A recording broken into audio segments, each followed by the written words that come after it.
انا ست وحشه، وحشه قوي،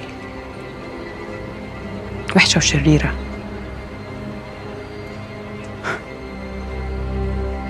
عايشه مع الراجل اللي قتل اخويا، وضحكت عليه وفهمته ان انا حامل علشان لما اجي اخطف ابنه ما تشكش فيا. كلمته لحظتها، قلت له يا جعفر الحقني، ضربوني وسقطوني وانا ما بخلفش. لا، ده انا خليت كمان الدكتور يضحك على جعفر معايا. وجعت قلبه هو وسوريا العمر كله على ابنهم.